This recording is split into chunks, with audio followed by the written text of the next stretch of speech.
শুধুমাত্র হাদির জানাজায় লক্ষ লক্ষ মানুষ হওয়াটা হাদিকে সম্মান দেওয়া নয়, যে তার জন্য শোক করলে কোনো কাজ হবে না, দুঃখ করলে কোনো কাজ হবে না, তার শোককে শক্তিতে পরিণত করে আধিপত্যবাদ বিরোধী আন্দোলন আমাদেরকে এগিয়ে নিতে হবে। শহীদ ওসমান হাদি। বাংলাদেশের ইতিহাসে আমার জন্মের পর থেকে একটা সাধারণ মানুষের জানাজায় মন্ত্রীও ছিল না, সে কিন্তু এমপিও ছিল না, না ছিল মন্ত্রী, না ছিল এমপি, না ছিল রাষ্ট্রপ্রধান। ঢাকা বিশ্ববিদ্যালয় থেকে, আমার বিশ্ববিদ্যালয়ের ছোট ভাই বিশ্ববিদ্যালয় থেকে পড়াশোনা শেষ করেছে, একটা ছেলের জানাজায় আমার জন্মের পরে এত মানুষ আমি কখনো দেখিনি। তার মানে কিসের জন্য বলো তো? কিসের জন্য? তার চিন্তার জন্য, নিঃস্বার্থ দেশের জন্য, আধিপত্যবাদের বিরোধী চিন্তার জন্য। আমি একটু আগে একটা হাদিস পড়ছিলাম, হাদিসে বলা হলো কেউ যদি শুক্রবারে মৃত্যুবরণ করে তার জন্য নাকি কবরে আযাব থাকে না। হাদি আহত হয়েছে শুক্রবারে, আবার শহীদ হয়েছে শুক্রবার রাতে।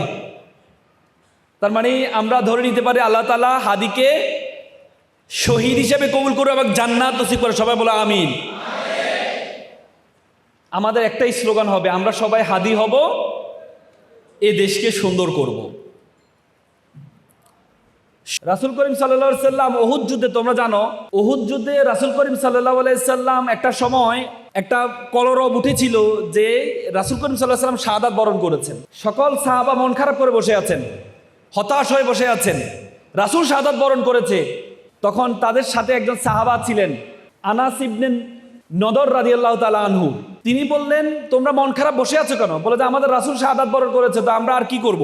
বলে রাসূল শাহাদাত বরণ করেছে, রাসূল যে জন্য শাহাদাত বরণ করেছে, যে আদর্শ বাস্তবায়ন করার জন্য শাহাদাত বরণ করেছে, আমরা আরো যুদ্ধে অংশগ্রহণ করে সে আদর্শের জন্য আমাদের জীবনকে দিতে হবে।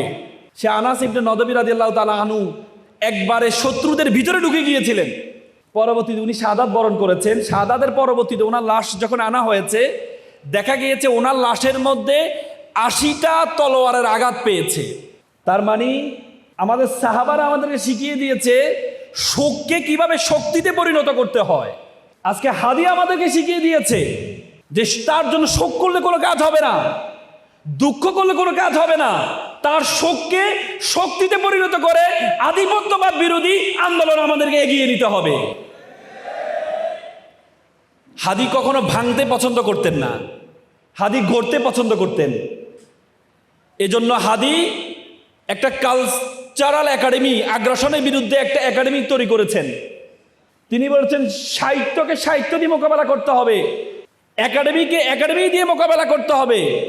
তিনি কখনো, যদিও ওনার শহীদের পরবর্তীতে বিভিন্ন মিডিয়াতে আক্রমণ হয়েছে, এটি হাদি আমাদেরকে শেখায় নাই। হাদি আমাদেরকে শিখিয়েছে মেধাকে মেধা দিয়ে মোকাবেলা করতে হবে। সেটি সে রাসূলের কথা মনে পড়ে যায়। আল্লাহ রাসূল যখন মদিনা ছিলেন, মদিনা স্টেট তৈরি করলেন, তখন মক্কা থেকে বিভিন্ন কবিতা দিয়ে ইসলামকে আক্রমণ করা হতো, ধর্মকে আক্রমণ করা হতো। আবু সুফিয়ান একজন কবি ছিলেন, আমির শুআরা বলা হতো, তিনি কবিতা দিয়ে ইসলামকে আক্রমণ করতেন। আল্লাহ রাসূল আনাস বিন সাবেত রাদিয়াল্লাহু তাআলা আনহু, আব্দুল্লাহ ইবনে রাওয়া রাদিয়াল্লাহু তাআলা আনহুকে ডাকলেন, এবং ওনার একটা মিম্বার ছিল, যে মসজিদে নববীতে যে মিম্বারে দাঁড়িয়ে উনি বক্তব্য দিতেন, সেই মিম্বারের পাশে আরেকটা মিম্বার তৈরি করলেন, যে মিম্বারে দাঁড়িয়ে কবিরা কবিতা আবৃত্তি করবে, কবিতা দিয়ে কবিতাকে মোকাবেলা করতে হবে, আল্লাহ রাসূল বলেছিলেন। সেই সত্যকে ধারণ করেছেন হাদি, কবিতাকে কবিতা দিয়ে মোকাবেলা করেছেন। কালচারাল আগ্রাসনকে কালচার নতুন একটা প্রতিষ্ঠান তৈরি করে মোকাবেলা করেছেন। আজকে তোমরা এখানে যারা হাদির উত্তরসূরি নিজেকে ধারণ করো, তোমাকে মেধা দিয়ে মেধার মোকাবেলা করতে হবে। এবং আরেকটা হাদিস পড়ছিলাম, সেখানে বলা হলো বদর যুদ্ধে যখন শহীদ হলো 70 জন সাহাবী শহীদ হলো, শহীদ পরবর্তীতে দেখা গিয়েছে ওনাদের একজন সাহাবা যিনি শাহাদাত বরণ করেছে, তার মেয়ের বিবাহ রুবাইয়া ইবনে মুয়াস রাদিয়াল্লাহু তাআলা আনহু রাদিয়াল্লাহু তাআলা আনহা, ওনার বিবাহর সময় ওনারা বিভিন্ন গান গাইতেন, গানগুলো শহীদদেরকে স্মরণ করে গানগুলো গাইতেন, মানে শহীদদেরকে অনুপ্রেরণা নিয়ে গানগুলো গাইতেন। আজকে আমাদেরকে হাদিকে 2-3 দিন 4 দিন মনে রাখলে হবে না। আজকে আমাদেরকে হাদিকে ওন করতে হবে, সেটি আমাদের কবিতা, গান, সংস্কৃতির মাধ্যমে ওন করতে হবে। পারবো তো ইনশাল্লাহ? সে ছাত্র সমাজ, সে শিক্ষার্থী, তোমরা you must mind it, this is the beginning.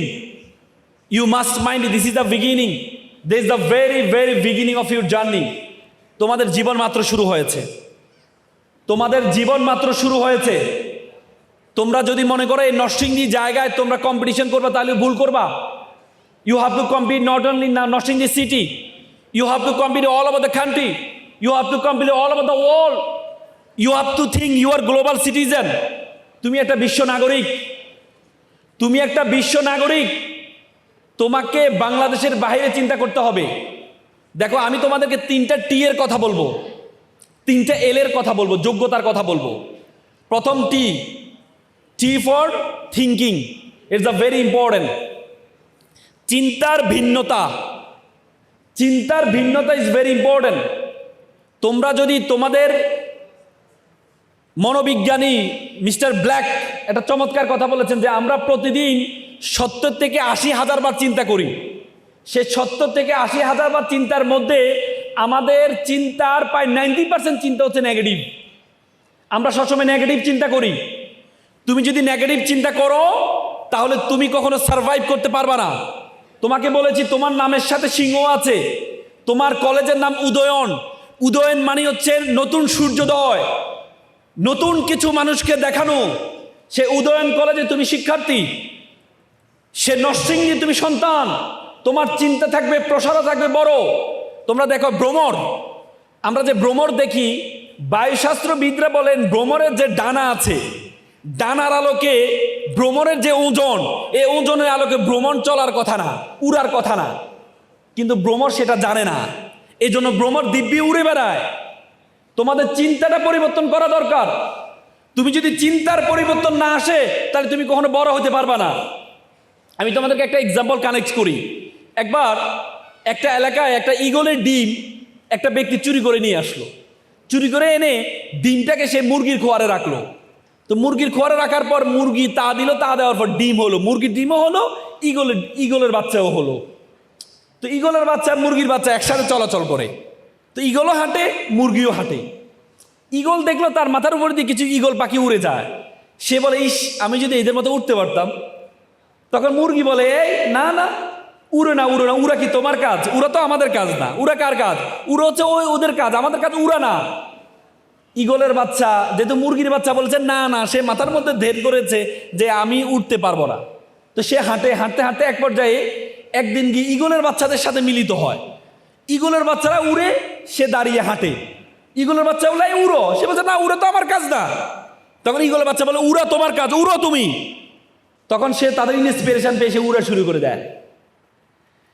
তো সুতরাং তোমার আশেপাশের লোকজন বলে তোমার দ্বারা কিছুই হবে না, তোমার দ্বারা কিছুই হবে না। তুমি নরসিংদীতে থাকো, নরসিংদী একটা শহরে থাকো, তোমার দ্বারা কিছুই হবে না। তুমি যদি এই চিন্তা করো তাহলে তুমি কখনো বড় হইতে পারবে না। দেখো, আইনস্টাইনের একবার ব্রেনকে চুরি করা হয়েছে। আমেরিকান চিকিৎসক টমাস হার্ভে চুরি করেছেন যে আইনস্টাইনের এত মেধা, তার ব্রেন কি ভিন্নতা কিছু আছে কিনা। পরে চুরি করে দেখে যে আমাদের যে ব্রেন, তার ব্রেন কোনো পার্থক্য নেই।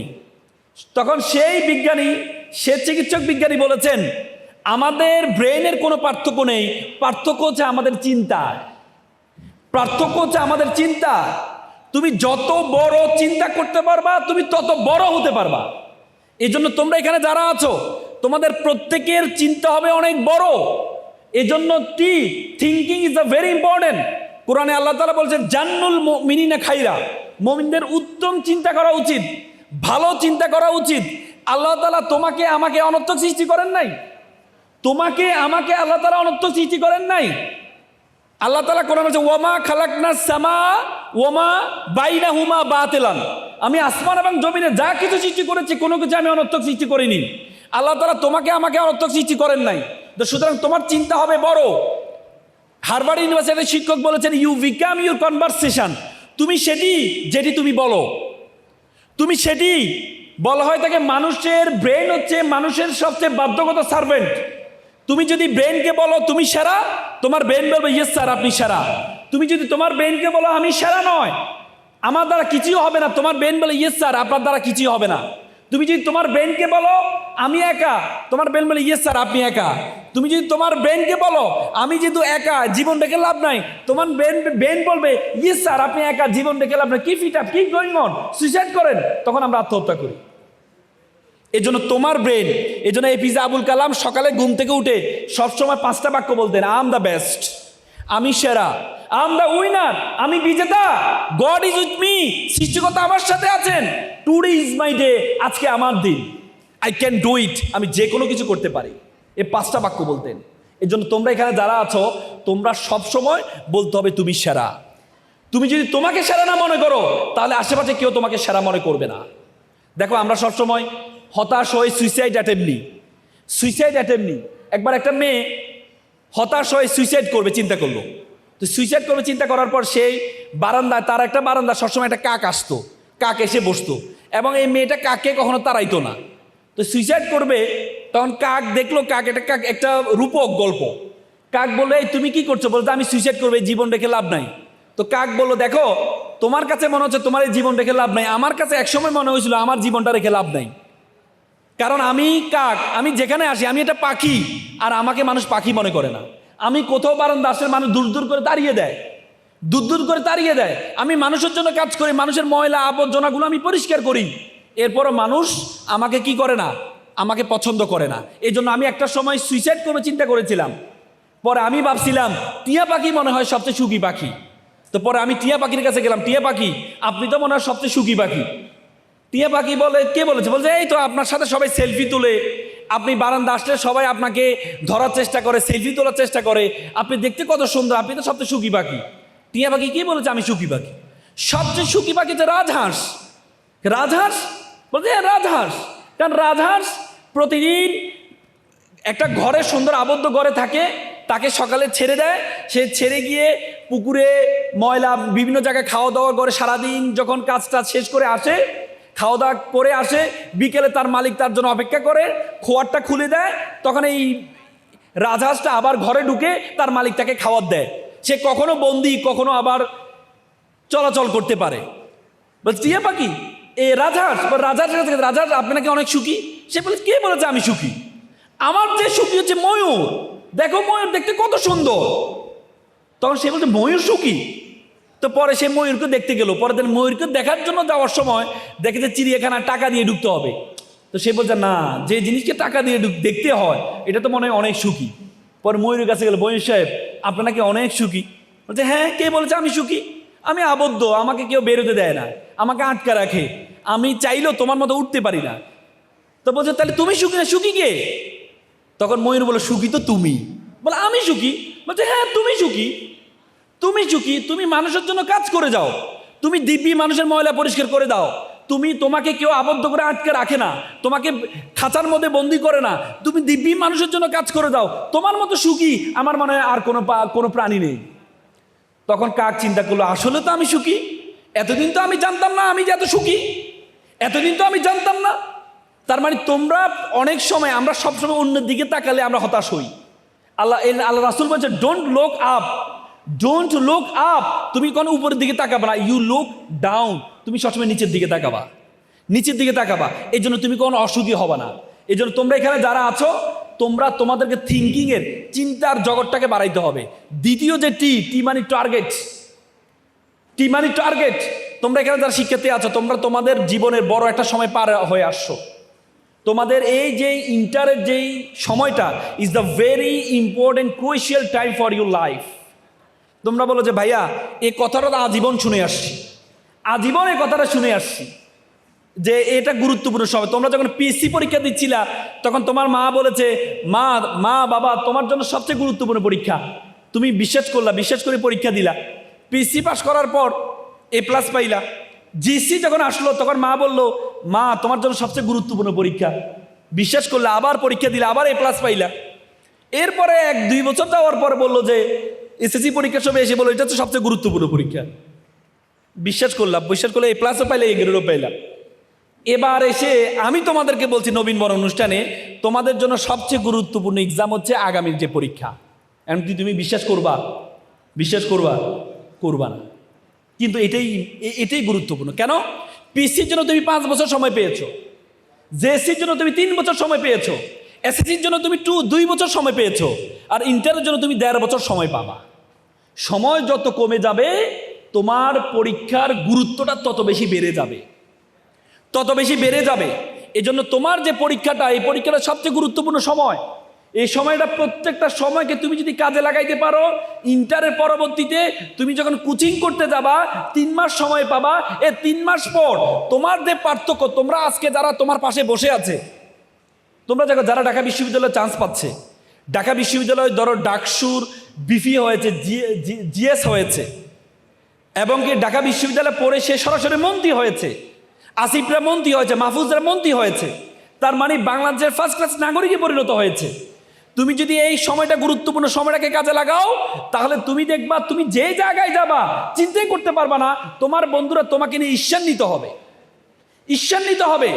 এই জন্য তোমাদের টার্গেটটা ইজ ভেরি ইম্পর্টেন্ট। তোমরা এখানে যারা আছো, তোমাদের প্রত্যেককে একটা টার্গেট নিতে হবে যে ভাইয়া আমি এটা হতে চাই। তোমরা প্রত্যেকে আমি তোমাদের 5 সেকেন্ড সময় দিব, প্রত্যেককে 5 সেকেন্ড সময় দিব। মনে রাখবা, মানুষের হার্ভার্ড ইউনিভার্সিটি গবেষণা হয়েছে, তারা 1500 জন নিয়ে এটা গবেষণা করেছে। তারা দেখেছে সফল কারা, 1500 জন নিয়ে। 1500 জন গবেষণা করতে তারা প্রত্যেককে জিজ্ঞেস করেছে আপনি কি টাকার জন্য পড়েন বা টাকার জন্য চাকরি করেন, নাকি ভালো লাগে এই জন্য পড়েন, চাকরি করেন। তাদের মধ্যে 1300 জন বলেছে টাকার জন্য করে। পরবর্তী তারা 30 বছর পর দেখেছে যারা বলেছে টাকার জন্য করে আর যারা বলেছে ভালো লাগে এই জন্য পড়ে, তাদের যে সফলতার পার্থক্য 30 বছর পরে দেখেছে যারা বলেছে আমরা ভালো লাগে তাই পড়ি এবং কাজ করি, তাদের সফলতা পায় 10 গুণ বেশি। তার মানে তোমাকে ভালো লাগে, তুমি যেটা ভালো লাগে। তোমার মা বলেছে ডাক্তার হওয়ার জন্য, না দরকার নেই। তোমার মা বলেছে ইঞ্জিনিয়ার, বাবা বলেছে ইঞ্জিনিয়ার হওয়ার জন্য, দরকার নেই। তোমার মনে কি চায়? তোমার মনে যদি চায় আমি ডাক্তার হব, তুমি ডাক্তারের জন্য চেষ্টা করবা। তোমার মনে যদি চায় যে আমি একজন ফ্রিল্যান্সার হব, সেটা হবা। তোমার মনে যদি চায় আমি একজন ক্রিকেটার হব, সেটা হবা। এই জন্য তোমরা এখানে যারা আছো প্রত্যেকে বুকে হাত দাও, বুকে হাত দাও। 5 সেকেন্ড আমি 5 সেকেন্ড সময় দিব, চোখ বন্ধ করবা। 5 সেকেন্ড চিন্তা করবা যে আমি এই জিনিসটা ভালো লাগে, আমি এটা হব। 5 সেকেন্ড আমি জিজ্ঞেস করব, চোখ বন্ধ করো। 1 2 3 4। এ মনে হয় চোখ খুলে খুলে ঘুমায় নাকি? চোখ বন্ধ করো, একবারে নিরিবিচ্ছিন্ন চোখ বন্ধ করো। চিন্তা করো যে আমি এটা হতে চাই, আমার এটা ভালো লাগে। ডান। এবার চোখ খোলো। একজন দাঁড়াও, ভাইয়া তুমি দাঁড়াও, একজন দাঁড়াও, একজন দাঁড়াও। হ্যাঁ, তুমি কি হতে চাইছো? লাউডলি বলো। পুলিশ হতে চাও? হ্যাঁ, একজন করতালি দাও ওর জন্য একটা। গুড, দাঁড়া থাকো। এটা মেয়ে, দাঁড়াও, আপু দাঁড়াও, একজন দাঁড়াও। হ্যাঁ বলো, কি হতে চাও? সরি, অ্যাডভোকেট হতে চাও? মাশাআল্লাহ, ওর জন্য একটা করতালি দাও। তোমরা দুইজনে দুইটা বলেছে, প্রত্যেকে এমন একটা স্বপ্ন তোমাদের আছে। বসো, এবার চোখ বন্ধ করবা, বন্ধ করে যে আমি পুলিশ হতে চাই, আমি অমুক ইউনিভার্সিটিতে পড়তে চাই, আমি অ্যাডভোকেট হতে চাই, আমি অমুক ইউনিভার্সিটিতে পড়তে চাই, আমি ডাক্তার হতে চাই, আমি অমুক মেডিকেলে পড়তে চাই। আবার বুকে হাত দাও, চোখ বন্ধ করো, চোখ বন্ধ করো। 1 2 3 4 5। চোখ খোলো। পুলিশ দাঁড়াও। পুলিশ, তুমি কোথায় পড়তে চাও? লাউডলি বলো, লাউডলি বলো। বেটা, ঢাকা বিশ্ববিদ্যালয় তুমি পড়বে না কে পড়ো? জোরে বলো, ঢাকা বিশ্ববিদ্যালয় পড়তে চাই, বলো, লাউডলি বলো। সিংহ না, সিংহের বাচ্চা না, বলো, লাউডলি বলো। ঢাকা বিশ্ববিদ্যালয় পড়তে চাও, গুড, মাশাআল্লাহ। এবার তুমি অ্যাডভোকেট হতে চাও, কোথায় পড়তে চাও? ঢাকা বিশ্ববিদ্যালয়। ডাক্তার কে হতে চাও? ডাক্তার কে হতে চাও? দাঁড়াও। আমি ওই দিন রাজশাহীতে একটা প্রোগ্রামে একজনকে জিজ্ঞেস করলাম তুই ডাক্তার হতে চাও? আমি বললাম দেখি একটু বিজ্ঞান বানান করো তো। না না ভাই, আমি ডাক্তার হতে চাই না, আমি অ্যাডভোকেট হতে চাই। এরকম পরিকল্পনা করলে হবে না। তোমার প্ল্যান হবে আজকে যেটা প্ল্যান করেছো একবার চিন্তা ভাবনা করে করবা। বলো তুমি কোন মেডিকেলে পড়তে চাও? ঢাকা মেডিকেল। জোর একটা করতালি দাও ওর জন্য।